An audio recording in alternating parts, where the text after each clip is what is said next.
Hello everyone. आज हम साम्यवाद की बात करेंगे। साम्यवाद, समाजवाद, ये सब चीज़ें क्या होती है। बहुत सारे बच्चे जो होते हैं बहुत कंफ्यूज होते हैं साम्यवाद और समाजवाद में। तो आज हम इसके बारे में भी बताएंगे, दोनों में अंतर भी बता देंगे। दोनों वर्ड अलग है तो मीनिंग भी थोड़ी बहुत तो अलग होगी ही। तो चलिए हम स्टार्ट करते हैं। साम्यवाद क्या है? तो जो साम्यवाद है एक ऐसी विचारधारा है जहाँ लोग काम करते हैं अपनी क्षमता के अनुसार, लेकिन चीज़ें उन्हें अपनी ज़रूरत के हिसाब से मिलती है। ठीक है, सबसे पहले मैं बता दूं, जो साम्यवाद है ना, ये कल्पना है, और जो समाजवाद है उसका व्यवहारिक रूप है। साम्यवाद में कार्ल मार्क्स ने बहुत सारी चीज़ें कल्पना कर रखी है, जिसके बारे में अभी आगे हम पढ़ेंगे, और उसको जो ज़मीनी हकीकत दी, उसको जो चेंज के साथ आया है, ये तो ये व्यवहारिक रूप में चेंज के साथ आया है, तो ये समाजवाद है।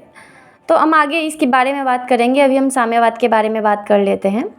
साम्यवाद में एक ऐसे समाज की कल्पना की गई है जहाँ ना पैसा हो, जहाँ ना राज्य हो। समाज में किसी भी प्रकार का कोई ऊंच नीच ना हो, कोई अमीर गरीब का कोई भी विभाजन ना हो। जो उत्पादन के साधनों पर, जैसे ज़मीन, खेत, उद्योग, खनिज, धन, सभी पर मालिकाना हक मज़दूरों का होगा, यानी कि समान जनता का। और हमने अभी पीछे पढ़ा था पूंजीवाद के बारे में। तो पूंजीवाद में जो सारी चीज़ों पे जो मालिकाना हक होता है वो एक निजी व्यक्ति का, निजी कंपनी का होता है, लेकिन यहाँ पे मज़दूरों का, और ये यहाँ पे ये जनता की बात हो रही है। जनता यानी आम जनता, सभी जो मज़दूर हैं। तो साम्यवाद फिर आई कहाँ से? दिमाग में ये क्वेश्चन आता है। तो जब औद्योगिक क्रांति हुई थी यहाँ पे, तो बड़ी बड़ी कंपनियाँ बनी थी। तो बड़ी बड़ी कंपनियों में काम करने के लिए मज़दूर चाहिए। औद्योगिक क्रांति में बड़े बड़े उद्योग थे, तो उसमें जो मज़दूर थे, तो मज़दूरों की ऐसी हालत हो गई थी, मज़दूर बहुत बुरी हालत में थे। काम के घंटे थे वो ज़्यादा थे, और मज़दूरी उनको बहुत कम मिलती थी, जिसमें उनका मतलब ऐसा था कि उनको अपना दैनिक कार्य हो सके, उनकी छोटी मोटी ज़रूरतें पूरी हो सके, वो आगे का ना सोच सके, इतनी ही मज़दूरी मिलती थी उन्हें। जो सारा लाभ था वो उद्योगपति उठाते थे, और आर्थिक सामाजिक समस्या आ गई थी। मतलब हमने पूंजीवाद में पढ़ा था कि सभी को रोज़गार मिल रहा था, सभी का जीवन यापन अच्छे से चल रहा था, लेकिन जो ज़मीनी हकीकत थी, जो सच्चाई थी, इतना लोगों, जो मज़दूर थे, उनकी जो हालत थी ऐसी हो गई थी कि वो इसके आगे का सोच ही नहीं सकते। एक अच्छी शिक्षा के बारे में नहीं सोच सकते, अच्छे स्वास्थ्य के बारे में नहीं सोच सकते। तो जो मज़दूरों की हालत थी वो बहुत बुरी हो गई थी। तो ये इन्हीं सबको देखते हुए जो कार्ल मार्क्स थे, उन्होंने एक कल्पना की, और उन्होंने एक बुक लिखा। ये जर्मन दार्शनिक थे, तो इन्होंने जो बुक लिखा 1848 में लिखा, कम्युनिस्ट में मैनिफेस्टो। तो इनकी हम कल्पना की बात कर लेते हैं कि क्या क्या उन्होंने कल्पना की थी। कल्पना तो पूरी की पूरी हकीकत नहीं हो सकती, कभी भी नहीं हो सकती। एक जो सिद्धांत होता है और एक व्यवहार होता है, दोनों में अंतर होता है। तो जहाँ मालिक और मज़दूर का अंतर ना हो, उन्होंने ऐसी कल्पना की थी।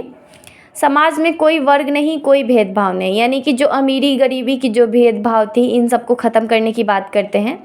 उत्पादनों के साधनों पर जनता का हक होगा।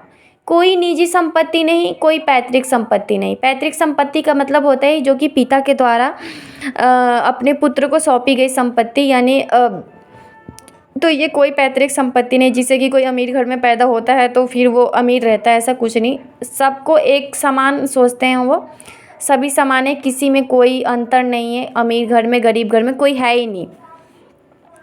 मुफ्त शिक्षा की बात करते हैं, मुफ्त स्वास्थ्य की बात करते हैं, हर चीज़, ये सब चीज़ें, सुविधाएं जो है, स्वास्थ्य सुविधाएं मुफ्त मिलेगी। राज्य के अस्तित्व को नकार दिया। पूरी दुनिया के मज़दूरों को उन्होंने ऐसा, मतलब जो भी हक होगा हर चीज़ पे, वो मज़दूरों पे होगा। तो जो कार्ल मार्क्स थे, उन्होंने ऐसी ऐसी कल्पनाएं तो कर ली, लेकिन क्वेश्चन यहाँ पे उठ रहा है, ये बनेगा कैसे, ऐसा समाज बनेगा कैसे?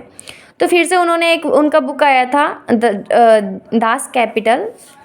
तो उन्होंने दास कैपिटल में एक ये लाइन है जो अभी पढ़ के बताऊंगी, उन्होंने लिखी थी कि ऐसे मोटिवेट करने के लिए, आई थिंक मज़दूरों को, कि मज़दूरों, तुम्हारे पास खोने के लिए तुम्हारी बेड़ियों के अतिरिक्त तो कुछ भी नहीं है।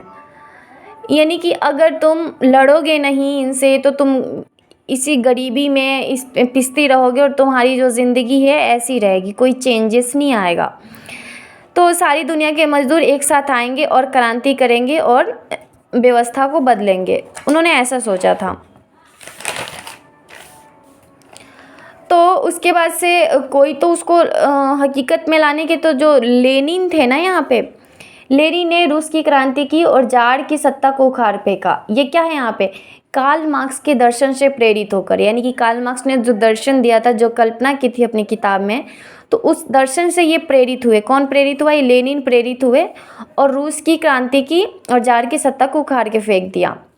लेकिन ऐसा नहीं है कि पूरा का पूरा वही सेम टू सेम था, इसमें चेंज भी आया था।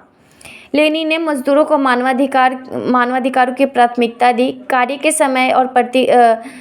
के समय जो था वो 8 घंटा था और सप्ताह में 5 दिन काम करने की बात की थी।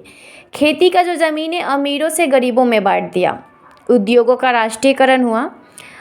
अभी हमने पीछे बताया है कि जो कार्ल मार्क्स होते हैं वो हर चीज़ मज़दूरों में बांटने का सोचते हैं।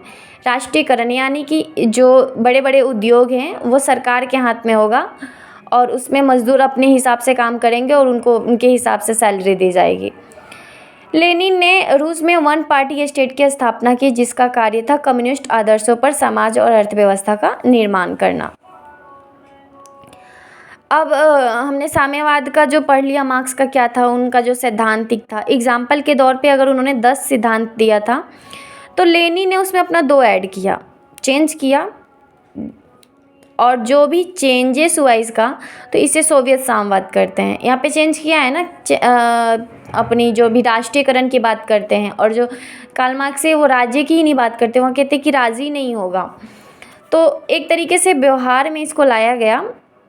तो इसका जो प्रभाव हुआ, अलग अलग देशों पर मज़दूरों ने क्रांति की और साम्यवाद आदर्शों की स्थापना हुई। एक पार्टी, एक सरकार, एक पार्टी आई, उसने क्रांति का नेतृत्व किया और देश का संचालन करने लगी।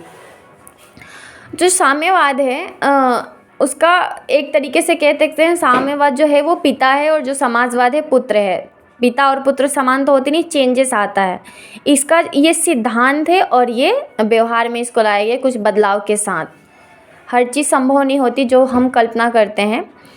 तो इसमें था, समाजवाद में था कि जो भी होगा वो गवर्नमेंट के हाथ में होगा। उत्पादन के समस्त साधनों पर भूमि, उद्योग, खनन, जो भी चीज़ें हैं, सरकार का नियंत्रण होगा। तो समाजवाद का परिभाषा है सैमुअल्सन ने दिया है कि समाज का तात्पर्य उत्पादन के साधनों पर सरकारी स्वामित्व, सरकार द्वारा नियोजन और आय वितरण से है। यानी कि जो भी चीज़ें हैं वो सरकार हाथ में होगी। आगे की वीडियो में हम समाजवाद के बारे में और पढ़ेंगे। आज हमने साम्यवाद के बारे में पढ़ा और जो भी इन दोनों में अंतर था मैंने समझाया कि जो साम्यवाद होता है ये कल्पना है और जो समाजवाद है उसका व्यवहारिक रूप है। तो कल्पना हमेशा सच नहीं होता, जो चीज़ें व्यवहार में लाई जा सकती है वही होता है समाजवाद है इसका।